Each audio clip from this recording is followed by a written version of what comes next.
A União Europeia tem muitas frentes abertas na política externa, desde a reconstrução das relações com os Estados Unidos ao estabelecimento das regras do jogo com a China, até aos desafios que estão a ser colocados por um país vizinho, a Turquia.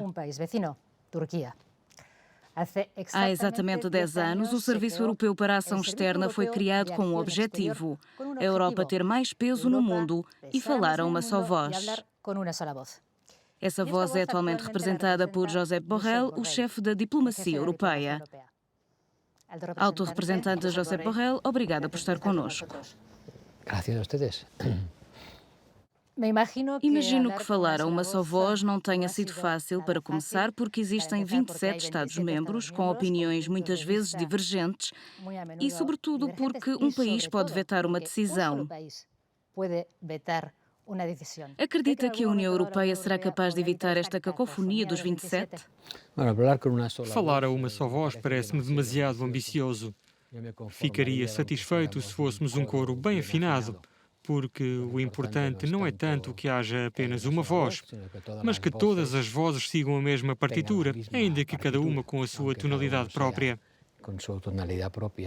E quando fala deste pequeno coro, quer dizer que seria a favor da passagem à maioria qualificada? Em que áreas? Em todas?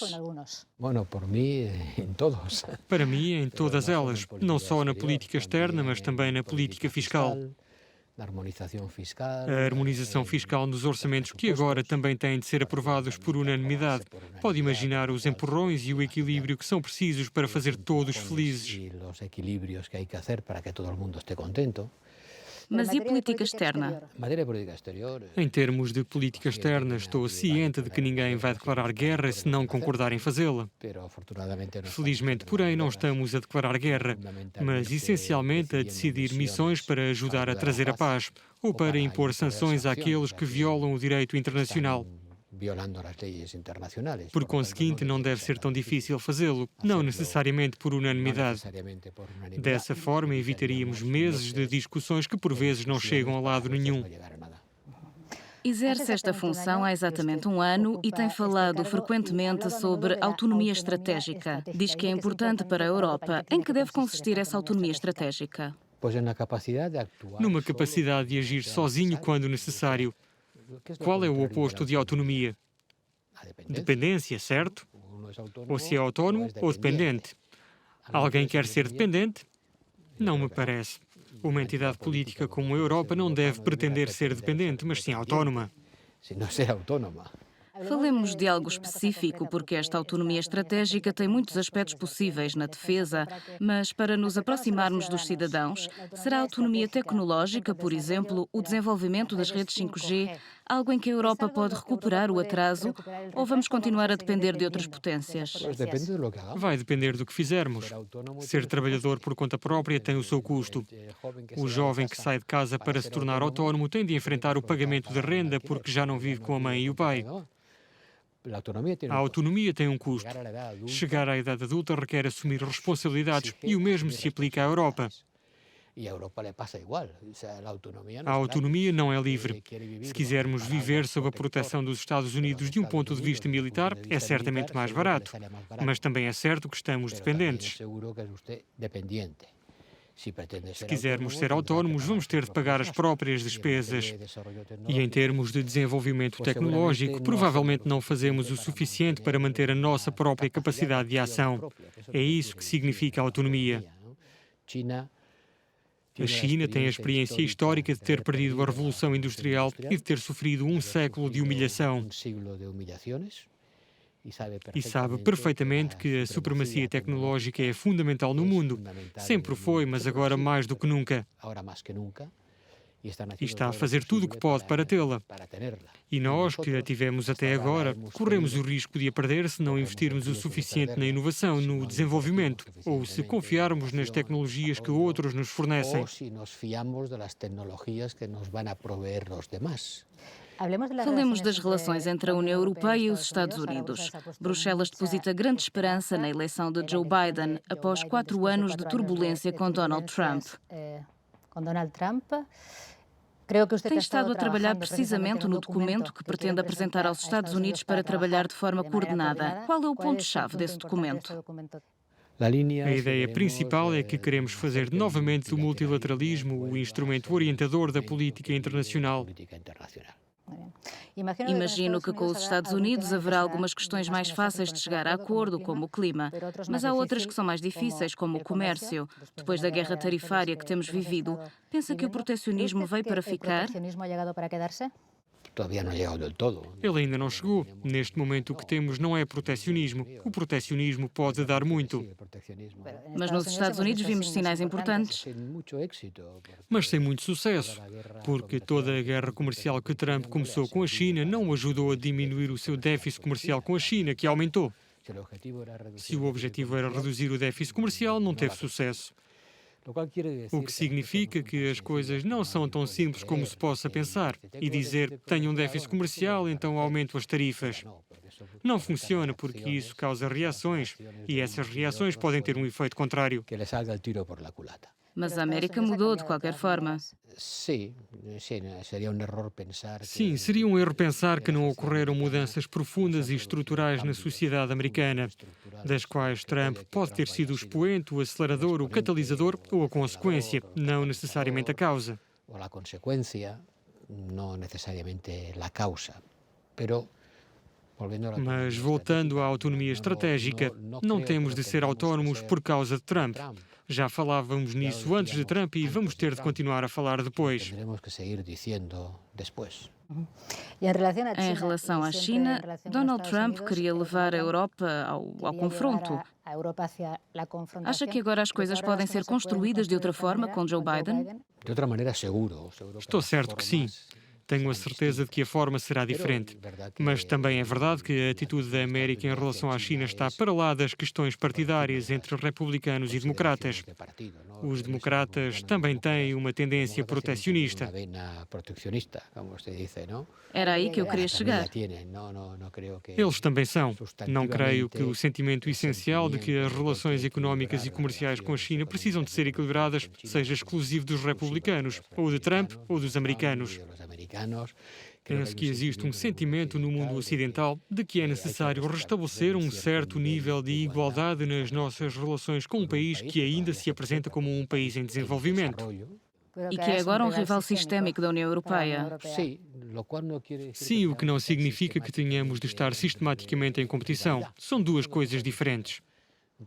Um rival sistémico é um sistema rival, e uma rivalidade sistémica significa estar sempre em desacordo em todas as questões, e isso não acontece. O que pode a União Europeia fazer para permitir que as empresas europeias investam de forma eficaz em igualdade de condições na China? Conseguir um acordo que o permita. É isso que estamos a negociar, um acordo de investimento. É verdade que para investir na China estamos sujeitos a muitas condições e a China está sujeita a nenhuma ou quase nenhuma na Europa. Isto não nos pareceu mal até agora, mas agora já parece, porque vemos as consequências e estamos a negociar acordos que, como eu disse, irão restabelecer, aliás, estabelecer um certo equilíbrio que nunca houve. Certo equilíbrio. Isso vai depender, contudo, do interesse da China em manter esta relação connosco, que também a beneficia. É claramente do interesse da China que as nossas empresas investam lá. Desea que nuestras empresas inviertan allí. E por causa destes acordos comerciais, o problema dos direitos humanos pode ser ignorado? Vimos a situação em Hong Kong, a situação da minoria uigur. Não as esquecemos. Recordamos-las sistemática e permanentemente sempre que falamos com a China a todos os níveis, seja ao meu nível, com o meu colega, ao nível do ministro, do presidente do Conselho ou da presidente da Comissão. Essas questões estão na ordem do dia. Mas são levadas à mesa das negociações? Elas são colocadas na mesa das considerações. Ou seja, há coisas que um não negocia se o outro não quiser. Mas queremos que as questões dos direitos humanos e das liberdades sejam uma parte importante da nossa agenda. São sempre. Avancemos para outra parte do mundo. Vamos ao Irão. Acha que é possível trazer os Estados Unidos de Joe Biden de volta ao acordo nuclear em que a União Europeia trabalhou tão arduamente?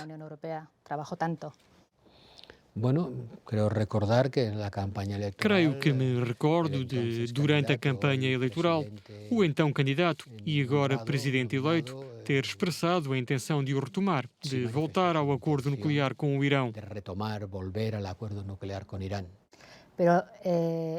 Mas está preocupado com o assassinato a que assistimos há poucos dias no Irão de um cientista sénior que trabalhava neste programa nuclear? Acha que pode fazer descarrilar o diálogo? Quem quer que o tenha feito não o fez certamente para facilitar o diálogo. Há com certeza pessoas interessadas em que esse acordo não sobreviva. Muitas pessoas interessadas em que o acordo não sobreviva. A Europa tem estado muito interessada na sua sobrevivência. Coube-me a mim mantê-lo vivo, um pouco hibernado, mas não morreu. E agora temos também de ver o que pensam os iranianos, porque os iranianos podem, com razão, sentir-se desapontados. E talvez não queiram as mesmas condições. Vamos ter de aguardar. O Irão tem como alvo o seu suspeito do costume, Israel. Vai na mesma direção? Não tenho mais informações do que as que posso comentar em público. Globalmente, parece que a União Europeia perdeu influência no Médio Oriente. Temos visto os Estados Unidos promoverem um acordo entre Israel e os Emirados Árabes, com o Bahrein. A União Europeia congratulou-se com este facto. Mas onde estão os palestinianos em tudo isto? Acreditamos que a normalização das relações de Israel com os países árabes faz parte da normalização das relações entre todo o mundo complexo do Médio Oriente. Por conseguinte, saudamo-los. Isso não significa que pensemos que essa seja a solução, mas pensamos que ajuda. Isso não significa que nos esqueçamos da situação dos palestinianos. Pelo contrário, talvez sejamos nós, a União Europeia, quem no mundo atual mais está a ajudar a autoridade palestiniana. A União Europeia ainda tem cartas a dar? Financeiramente, sem nós, a autoridade palestiniana teria deixado de existir. Mas não só do ponto de vista do fornecimento de fundos, que é muito importante, são 600 milhões por ano, mas também em termos de apoio político. Mas isso só se pode conseguir se regressarmos à mesa de negociações. Isso não foi possível com a administração Trump, porque as suas abordagens eram, e nós dissemos-lo, demasiado desequilibradas de um lado. Não foram, e certamente nunca teriam sido, úteis para uma negociação digna desse nome. E nós, na Europa, temos apenas um objetivo, que é o de reabrir negociações com base no respeito pelo direito internacional e pelas resoluções das Nações Unidas. Falando da influência da União Europeia no mundo, existem também, atrevo-me a dizer, lacunas em relação à África. Tomemos um exemplo, o conflito na Líbia. A Rússia está muito presente, a Turquia está muito presente. Onde fica a Europa? A Rússia e a Turquia estão presentes com tropas no território. Não com as suas tropas regulares, mas com uma intervenção militar que é reconhecida através de procuradores. Não têm soldados fardados, isso já não está na moda, mas é evidente que existe uma intervenção que vai além da arena diplomática. Esse não é o nosso caso. Não temos nem queremos uma presença militar no terreno. Estamos simplesmente e muito a fazer o nosso melhor para conduzir um processo político que, por acaso, está a dar frutos. Não quero estar a puxar de galardões, mas contribuímos com algo para o diálogo político entre as partes em conflito na Líbia. As Nações Unidas também já o fizeram. A única solução na Líbia é os líbios chegarem a acordos entre si, porque um lado não vai vencer o outro. E o país tornou-se num campo de batalha para as outras potências. Cada um tem os seus peões no território. A Rússia e a Turquia têm hoje uma influência no Mediterrâneo Central que não existia há 5 anos. Um pouco como o que aconteceu na Síria e o que está a acontecer no Cáucaso. Uma astanização como em Astana, a cidade onde a Rússia e a Turquia chegaram a um acordo sobre a forma de partilhar a sua influência. Sobre como repartir-se a influência. E a União Europeia está ausente de todas essas questões que menciona em todos estes lugares. O que se passa? Estive ao telefone com ambos os países, ambos os ministros, durante todo o conflito e vamos continuar ao telefone. Mas a Europa não é uma só, não é uma união militar. A Europa não é uma NATO europeia. A Europa não tem vocação para intervir militarmente em conflitos que não sejam os seus. Quer sim ajudar a evitar que os conflitos se espalhem, sejam contidos e sejam resolvidos pacificamente. Uma facilitadora de acordos. O que não é pouca coisa. Facilitadora de acordos, guardiã da paz. Temos 5.000 homens e mulheres destacados em todo o mundo a manter a paz, ou a fazer o seu melhor para manter a paz, do Mali à Somália, da Jugoslávia à República Centro-Africana. Temos 17 missões militares e civis que estão lá para ajudar a manter a paz. É evidente que não vamos enviar estas pessoas para o meio de uma guerra aberta como a do Cáucaso, porque não têm nada para fazer lá. Voltemos à Turquia, que é um dos países de que estávamos a falar. Não só está presente em muitas partes do mundo, como também tem colocado sérios desafios à União Europeia no Mediterrâneo Oriental. A União Europeia estabeleceu o prazo de 10 de dezembro para decidir se adota ou não sanções. Digamos que para rever a sua relação com a Turquia. De acordo, mas há países que estão a exercer pressão para que sejam aplicadas sanções. Vai haver sanções? E outros que são mais reticentes. Tudo vai depender da avaliação feita sobre o que aconteceu desde a avaliação anterior. Mas do seu ponto de vista, como vai a evolução? Está a melhorar ou não? Não tem havido grandes melhorias, mas isso cabe aos chefes de Estado e de Governo decidir. Limitar-me-ei a expressar a minha avaliação dos acontecimentos.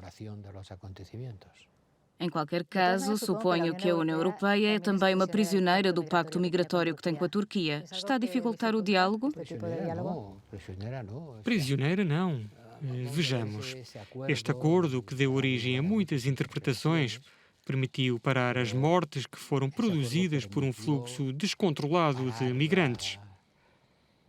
Las muertes que se producían por un flujo descontrolado de migrantes, y hemos visto todos. E todos vimos imagens dramáticas das consequências de um fluxo descontrolado de pessoas a tentar atravessar um mar de forma perigosa. Mas há 3 milhões ou 3 milhões e meio de refugiados sírios na Turquia. Nós, na União Europeia, ajudamos com educação, saúde e alimentação para esses refugiados. Quase todo o dinheiro vai diretamente para eles. Conheço a situação, mas...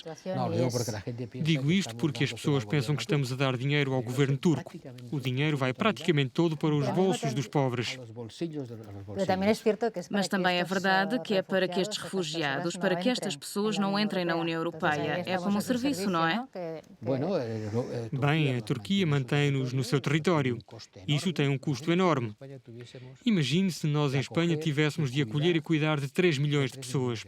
Não acha que isso seria um problema para a sociedade?